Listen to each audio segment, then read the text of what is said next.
Ready? I'm ready. Ready. Never nervous. Test, testing, 1, 2, 1, 2, testing. Roscoe, give us a test. Ready to go live in 3, 2, 1.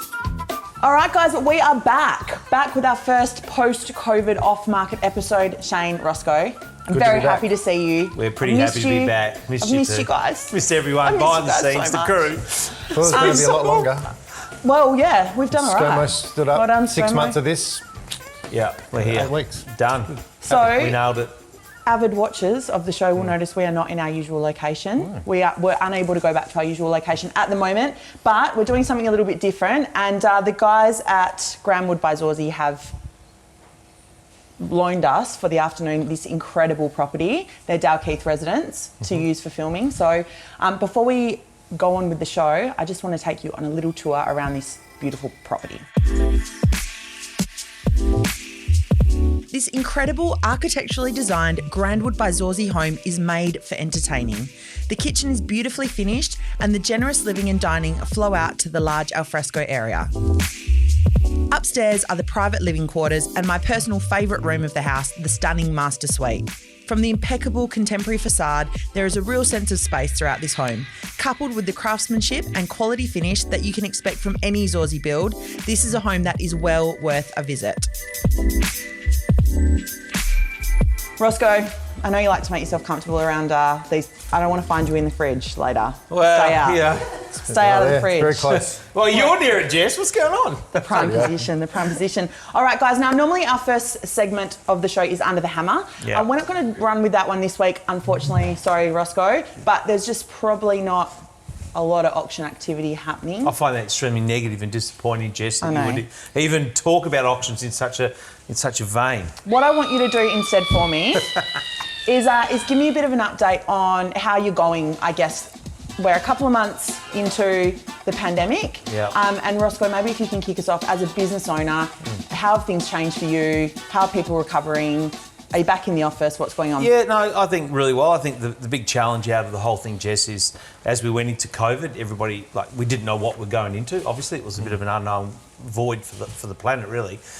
So as we went through it, obviously we realised we obviously dodged a bit of a bullet over here in WA.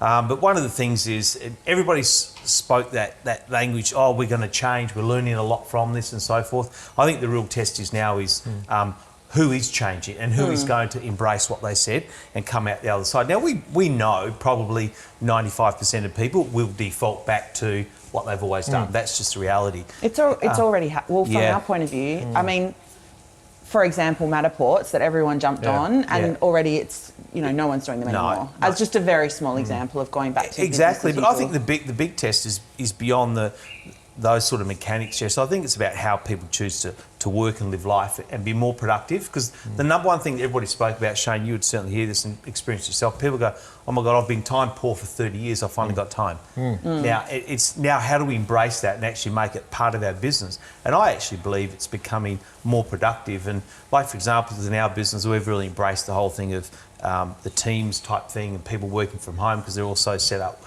well. And we're finding the productivity's increased.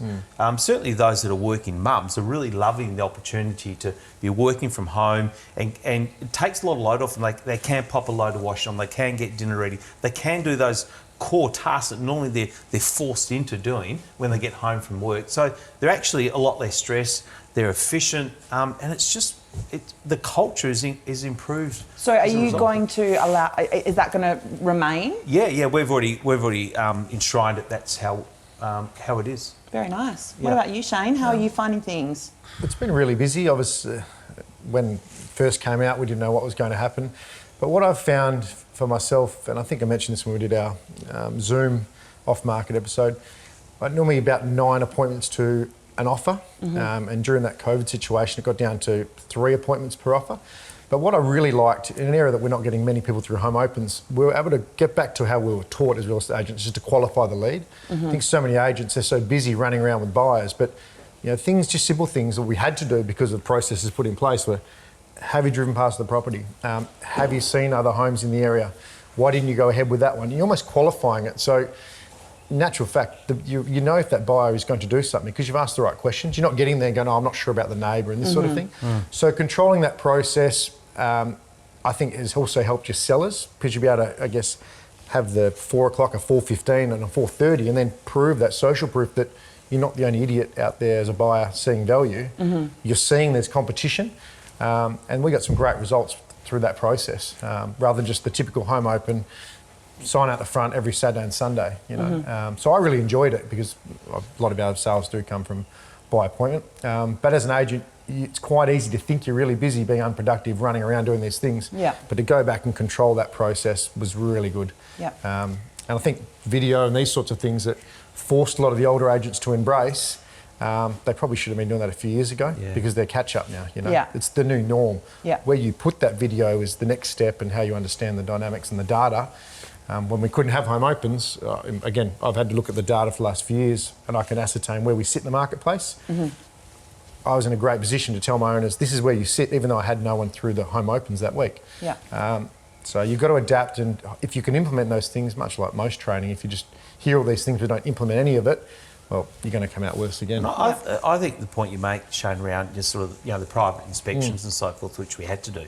I think one of the things that's come out of that is your ability to actually really offer a great service to that particular buyer. Because one of the things that I've always been frustrated with, like with the typical home open scenario, you open the door, people wander around, you never actually get a chance to demonstrate the home.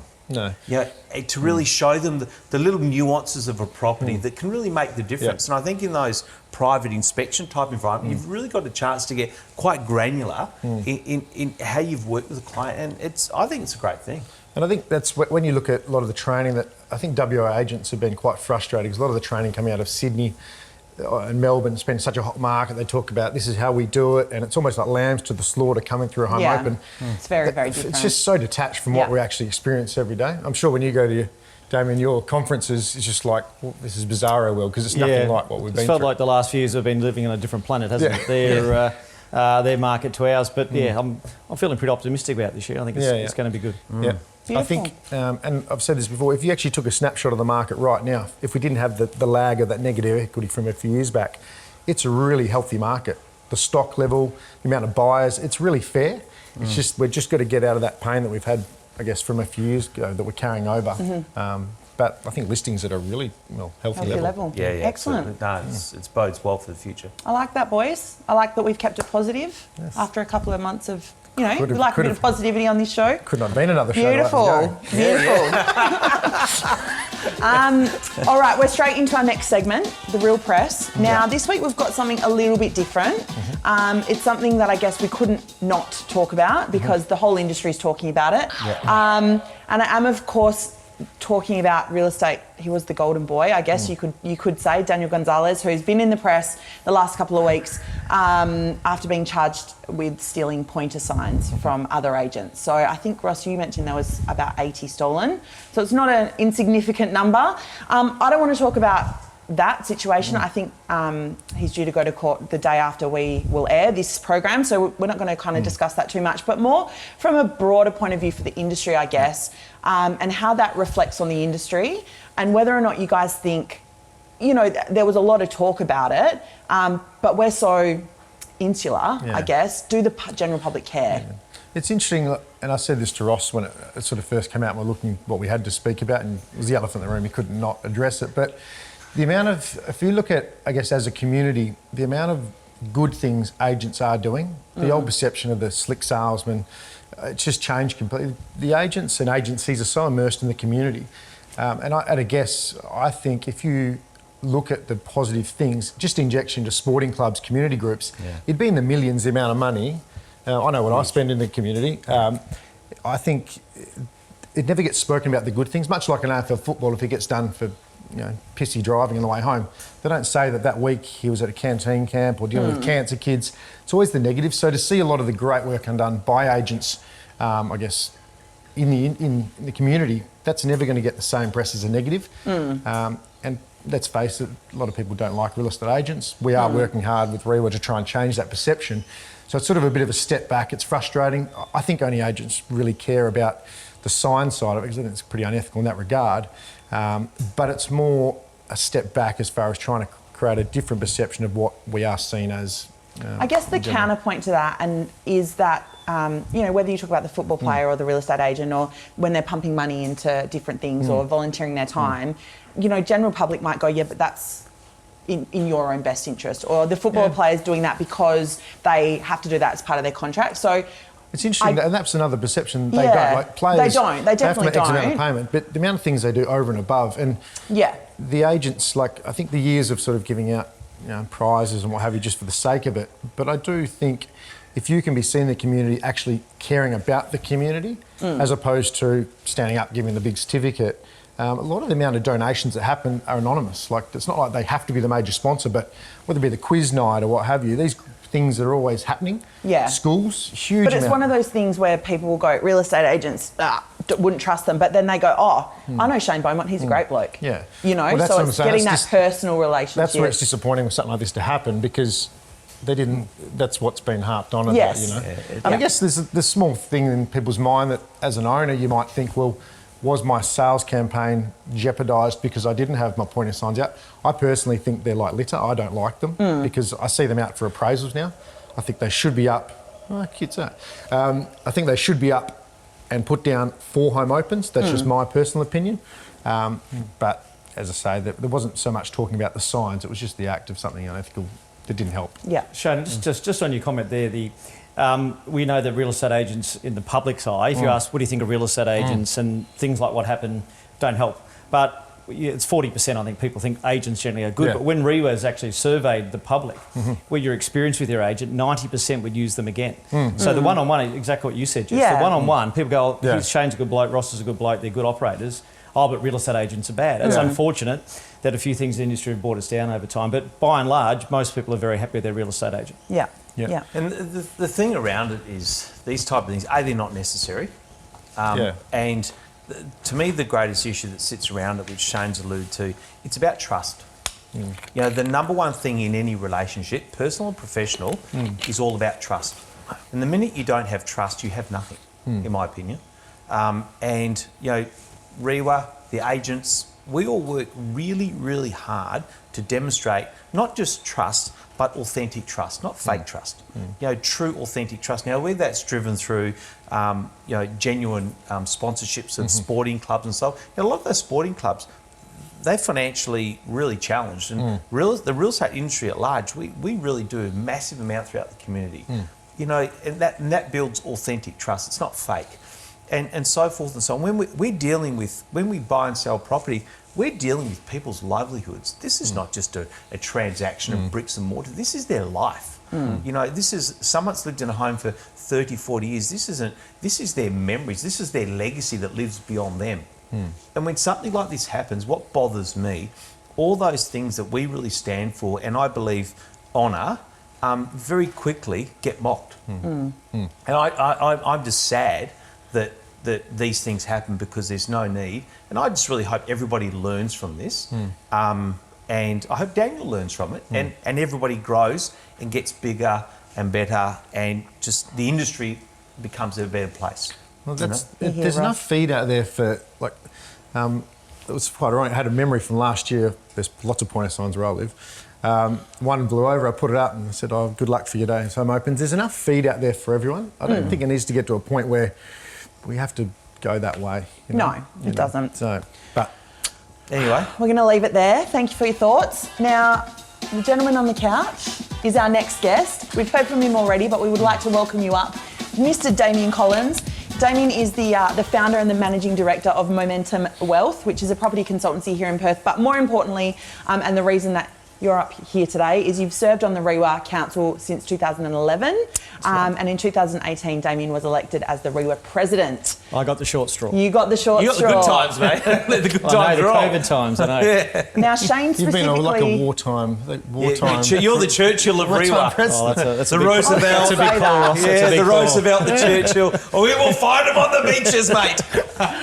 Shane actually specifically requested that we have you on because he was so impressed with how you've dealt with everything and pushed through the last couple of months. So pleasure to have you on. Thanks, I Jess. think just on that, there's only two blokes that spend more time behind the mic, and that's McGowan and Basil Zemplis at the moment. So, So you're in good company. We have, I mean, look, it's been a lot going on, and we've tried to keep our members informed and keep the public informed and try and, there's a lot of doomsday sayers out there, and I was saying, well, look, there's downside risk there was, but I just, don't see it going down significantly. And sure enough, though, I think those doomsayers are going to be well and truly wrong. I'm feeling really optimistic about where the Perth's going to go. Yeah. Excellent. So normally this kind of segment where we have a guest, we do a hood highlight and we focus really tightly on one specific suburb. Obviously, that's not what we've got you here for today, but we would like, I guess, your insight, a little bit more insight into how the industry's kind of handled the last few months. Yeah.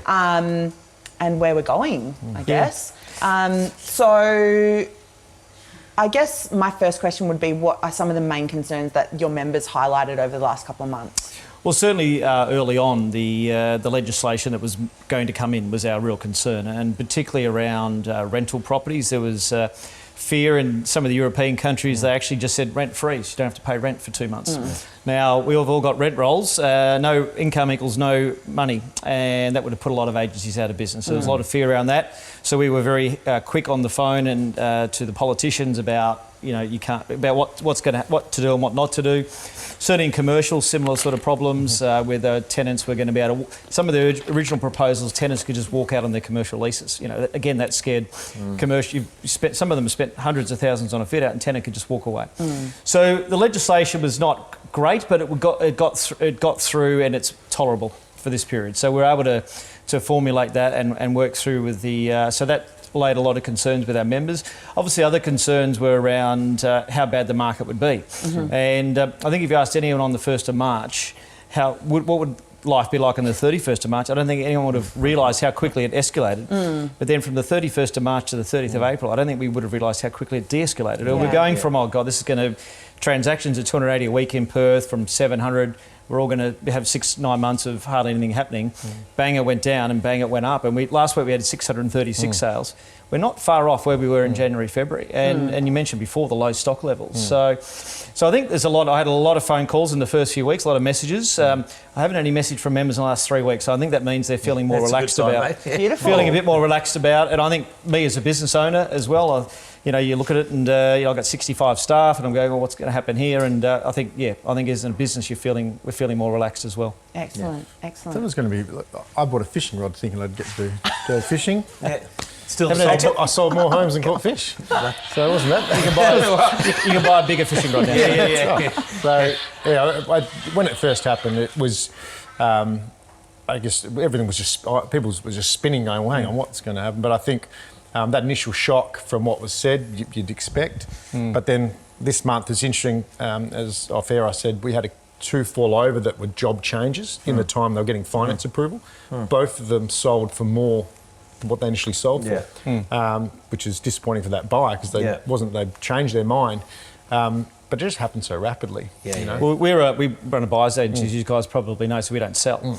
And we're in the same boat. We've got the buyers, and we're missing out because we're trying to get the buyers to understand the market is not what's in the paper. It's not this doomsday market. They're still thinking there's bargains, and that's come and gone very quickly. It's back to a normal market. And it's interesting, like when I speak to a buyer, and it's the first thing, as a buyer, you're looking for negative to bring price down. It's only natural you're going to grab the fruit that's low, and they're going to say, well, what about COVID? And I say to them, well, why are you putting in an offer? Because I think it's going to pull 20% back. Well, why don't you wait till September? Oh, but I don't want to do that. So if that's the only thing holding you back, and the data, which we all expected it would fall rapidly, there's been no panic selling. Kudos to the government for some of the policies put in place. Panic selling and stock levels, supply and demand is what controls the industry. It's never been tighter since 2014. And which is really weird because normally one's going, the rental market's going, the sales are going. Cyclical. Both at the moment. It's rental market's back to 2013, lowest since 2013 vacancy rate. Would you agree that normally one's a bit more around than the other? But at the moment, it seems to be a bit of a stalemate. Well, that's why I'm feeling optimistic because there hasn't been we've got low stock for sale, low stock for rent, and there hasn't been investors come to the market yet. If they come back, that's what I think will be the catalyst to push things forward a bit. Now, whether they'll come in the next 6 months, I don't know. But you come into a market. That's why I wasn't on the doomsday side of things because people are going, oh, it's going to go this and that. But the reality was we had low stock. So unless the new stock came to market, which it hasn't still, there's no forced selling. So what was going to be the catalyst? Is going to happen in the next 6 months when JobKeeper finishes up? Is that when we're going to see some forced selling, or do you think we're going to get through it? Well, it'll depend on the state of the economy, how bad unemployment gets. Now, we all know I think it was about 5.5, 6 when we went into this. It's going to blow out to 10. Yeah. But if it blows out 8, 9s, maybe 10, I think a lot of those people have lost their jobs, have been in more casualised workforce, the hospitality workers, some businesses have cut down. Yeah. If we go out 12, 13%, then I think that's a challenge for the whole market. But I think it's sort of 8, 9, 10%. I don't think we'll see any significant hit. Now, JobKeeper's an issue. I think they're going to likely, for some industries, keep it going. In fact, the Real Estate Institute of Australia, through our members, we did a survey, and a lot of our members want to keep JobKeeper going, no doubt, because we're all getting money to keep staff on. And stamp duty was the other big thing that they could do for our industry. Yeah. So it'll depend on how the government handles the end of JobKeeper and whether the industries that are really still suffering, whether they continue on like in a cascading down, maybe a phase out rather than the dead stop. Damien, as an industry, something that, and I've had a number of conversations around this with people of late, is that we are the catalyst for so many services to be engaged. You know, when a piece of real estate's bought or sold, there's an arm's length of industry really that comes into play. Crib creatives, you know, removalists, gardeners, Mortgage brokers, all sorts of people. You know, so it's a very important fulcrum of the economy, I believe, that the government need to make sure it's healthy because of all these knock-on effects. Now, one of the great blockages of that, and you just mentioned it, is stamp duty.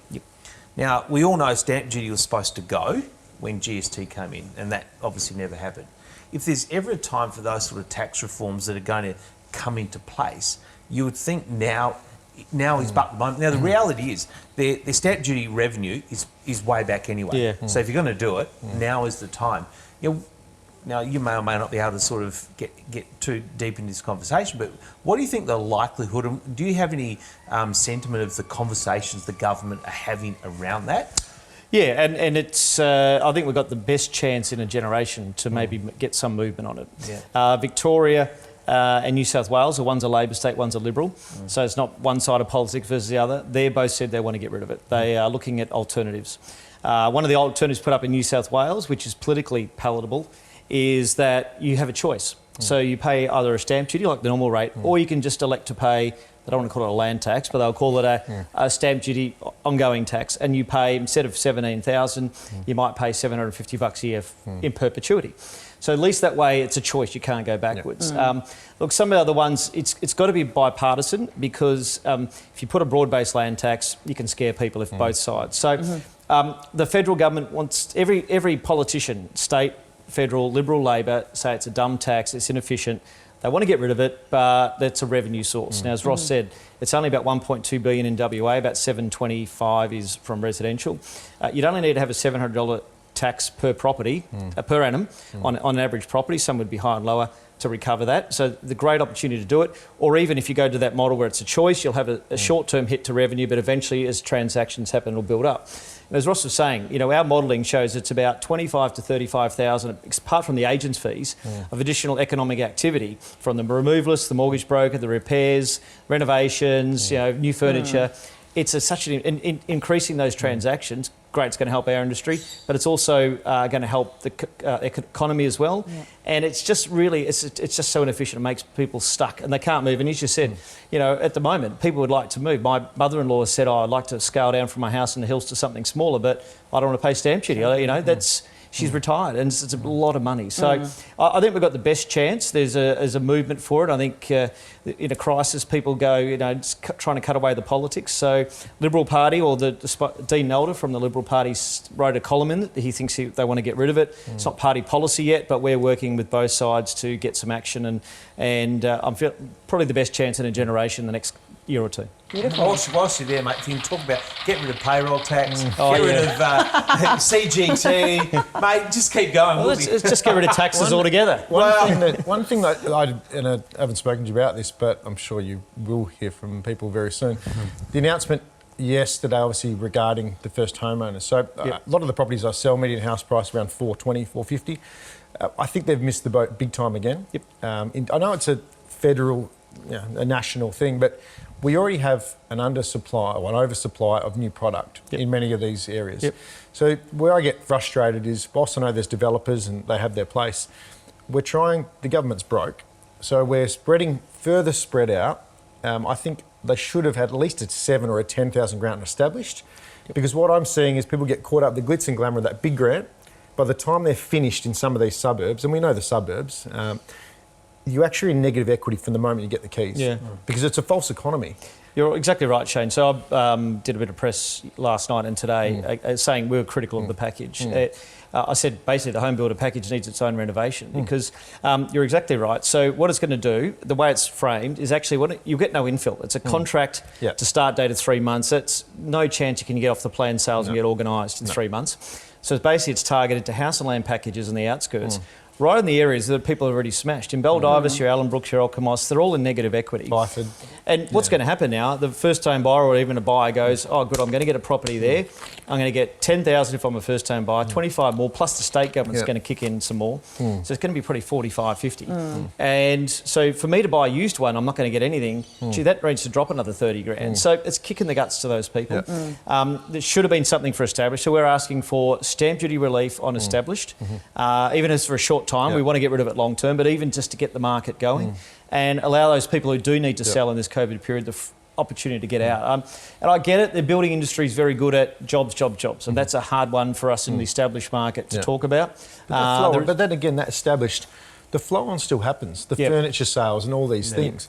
But you're just getting further and further out from the city. And their whole policy when they freed up their zoning was to have infill. Well, that's exactly, and that was one of our major criticisms of it. Is it was a targeted, but the planning policy in the state government's nearly 50% infill.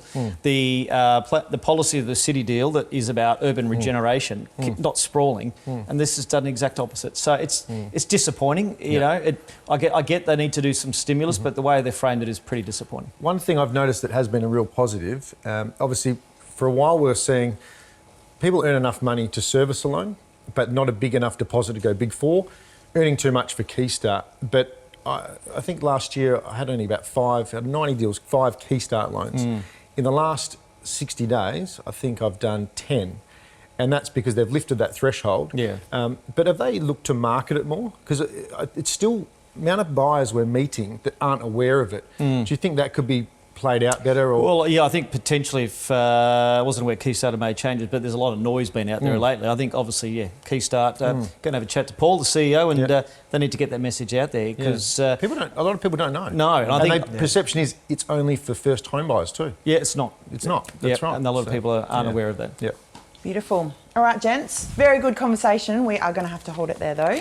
We're going to have to move on to our next segment very quickly. I heard a siren. I know that was a great combo, but was that a school siren? That was a school siren. That was the wind up. No, that was a school siren. Right. Roscoe, you're up next. You've got your 5 questions. Yeah. Okay. So, Damian, this is the part where we get to know you a little bit better. Oh, okay. This is the real oil, mate. This is. No, it's changed. Hey, is that big one in there? I've put them all in there, guys. I haven't changed your questions. Yeah, that's the most important thing. Sorry, mate. He was pointing at the seat, not something else. Damian's a busy man. Should I be worried now? Can I leave?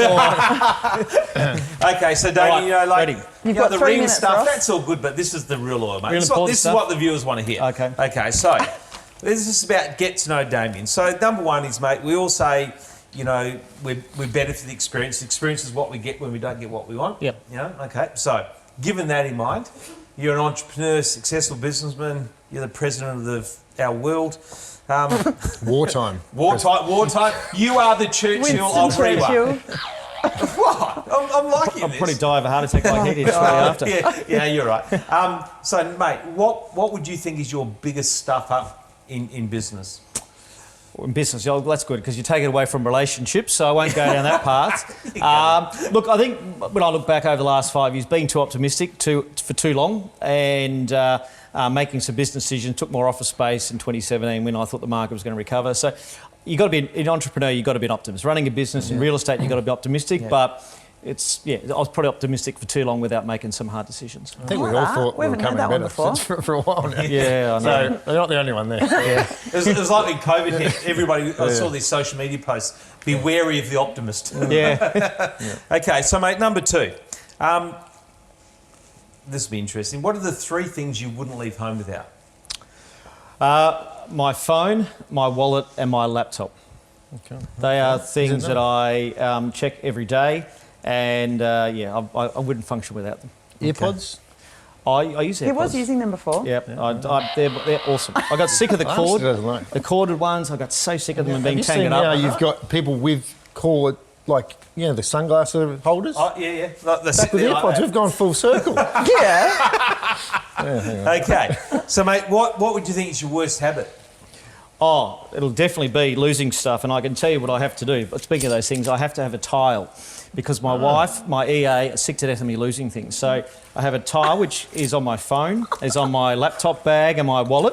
And if I push that button, my phone is on silent. I won't do it to you now. But I push that button, it'll find my phone. Oh, I thought you were going to say your wife or your EA could do it, and I thought you'd never get a woman with I that. need that. I need that for my wife. You'd never get one. No, I'm shocking. I put stuff down and lose it and everyone's annoyed. So they bought me this tile so I don't lose stuff. And in the last 3 days, I've lost my wallet 2 times and my phone twice. So pushing that button's been amazing. I could put one of those Beautiful. on my home open signs. Yes, yeah. Oh, home open signs, we put them on there. See where they've gone. I get it. He said it. Okay. Okay, mate, so when you're not at work, where will we find you? What's your chill out zone? What's the outside of work Damian represent? Look like? It's either wine, which I don't mind a nice wine, or I'm on the bike. So I'm one of those mammals that gets abused as I come here through Dalkeith on Wartime Avenue. Get on the footpath. Yeah. I'm one of those, but I do go in single file. I promise So you. have we got the shaved legs, mate? No, I'm not. I don't need to save that extra We've got the microsecond. president on and we're bloody checking his We've got legs. to check out the legs. No, it's shaving your legs unless you're at that level. It's silly. I know, mate. And like I'm a cyclist myself, and just sometimes I feel like stopping to people. Are Say, you a mate, cyclist, Ross? yeah. I say, mate, they're well and truly hairy. It's been a long winter. It's been a long winter. They shouldn't wear lycra, some people. No, it's a bit of it's not a good look, is it? Most people. Okay.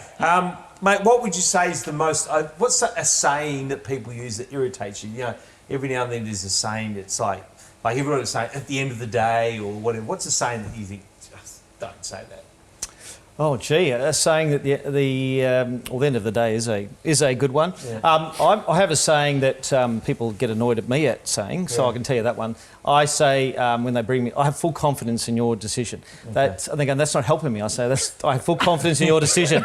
That means go away and figure it out for yourself. Yeah. I get in trouble for that. They go, I need your help, and I go, no, you don't. You can figure it out yourself. So I like that. I have full confidence in your decision, which means go away and leave me alone and figure it out. Which pisses everybody else Until off. it's wrong and they say, who made this? Yeah. Who did that? Okay, mate. Now, the most important question. This is... Shane and I consider this the piece de resistance of questions. This is the one you've got to nail. That's right, okay. The best place to eat in Perth.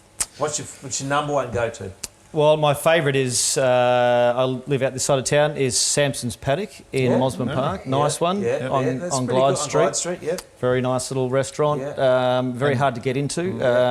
But I highly recommend it to viewers. Now that things are going to be open again, got really good quality food, good wine list. So that's my favourite. Samson's Paddock, Damian's tab. Just say, mate of Damian's. He said, put on the tab. What's the dish? Don't knock yourself out.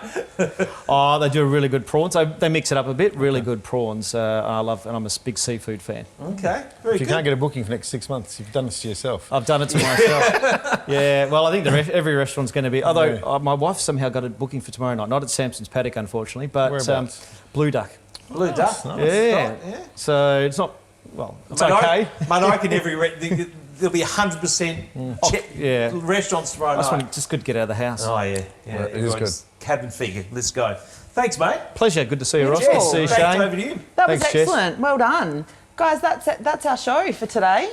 We're done. It was pretty meaty, so thank you. Thank you so much for a Pleasure, great Jess. discussion. I want to thank the guys at Zorzi once again for hosting us in these incredible premises. If you do want to check it out, it's open on a Wednesday, Saturday, Sunday and Monday public holidays from 1 till 4. Of course, thank you to Damian so much for your time and your knowledge today. That's it. We're back. Hang We're on, back. I've got play of the day. Oh, you do have one. I Okay. skipped play This is today. a good Sorry. story, all right? If you Okay. follow me on Instagram, you saw. Better be good. Got off the phone to a house and land package person, been dealing with for 2 weeks ago. Shane, you're about to get a call from someone who's ready to write the offer. 2 minutes later, get a call about a block. G'day, mate. Yeah, just calling about that block. I said, yeah, when you want to catch up? Yep, happy to write the offer. All right, got the address. Make the time. Hour and a half later, G'day, Shane. Yeah, mate, I'm just calling about that block. You've been dealing with guy's name, who's the building rep. I'm just ready to write the offer. I said, didn't you ring earlier? He goes, no, I'm just ringing now. I just answered the phone from an inquiry. Ready to write the offer. So I've got 2 offers on the property. Oh, what a genius. Even when he makes mistakes, he gets saved. What a legend. Didn't qualify or anything. Oh, man. Mate. So yeah, it's quite awkward when I had to say, oh, geez, I didn't actually know who that first person was. But yeah, he wrote the offer, mate. Yeah, it's a bit of confidence in that one. So. His own player of the day. Back to you, Jess. I don't know where to go. I don't know where to go from here. We'll be back in a fortnight. We're going to be in a different location, so keep your eye out. If you've got any comments or suggestions about topics you want to hear from us or anything at all, please comment on the Facebook page or the YouTube, or hit any of the guys up on Instagram. Shane is always after messages. He loves it. He loves it. I've got messages, but they're not really friendly. They're more statements. That's it. Get off my feed. Thanks. See ya. Cool. Bye.